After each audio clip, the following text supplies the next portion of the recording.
All right.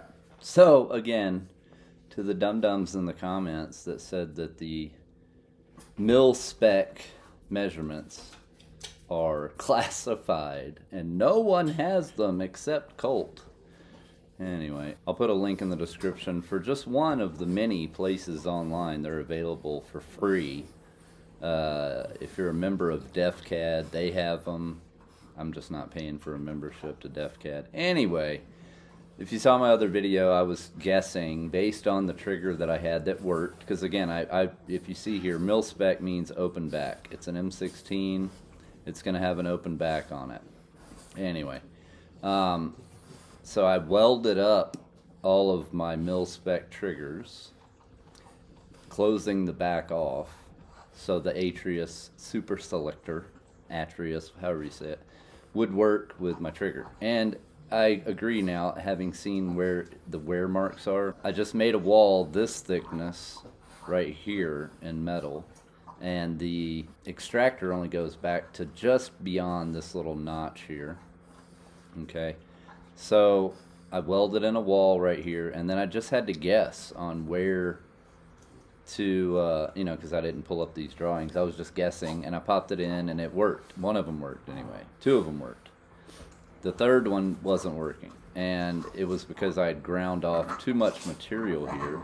Again, in the other video, you'll see that I measure and I say from the inside edge of this hole here, the back edge of this hole, to the back edge of this wall should be about 28.8 millimeters, because that's what was working on the other triggers that were working and hand functioning. Now, if you take a note of what that says, there is, where's it at? Right here. The distance between the center of this hole to the back edge is 1.210 inches, because again, this is American. So in millimeters, that's like whatever, 30 something, 30.53. But you have to take off the width of this hole here, which is 0.156. It says that down here. 0.156 is the hole diameter. Okay.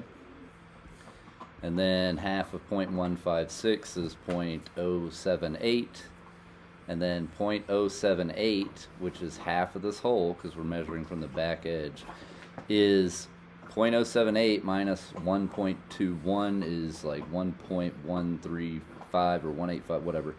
And it ends up being literally 28.735 or 753 millimeters. So 28.8 was what I was getting. It's exactly what it should be. Get a caliper. Harbor Freight works. Amazon will be here later today if you do it right. Maybe tomorrow at the latest. But measure your trigger. Stick the caliper tip in here, back of the hole. Measure to the back wall. You should see 28.7-ish, just over 28.7, 28.8, or 1.153, whatever. And that's how you do that. That should make all of them work. If it doesn't work, you have something else going on. If you have a mil spec lower, it's a mil spec lower. You guys stop arguing about, oh, it's this or it's that. It could be your buffer. Like, shut up. Jesus Christ. Measure it.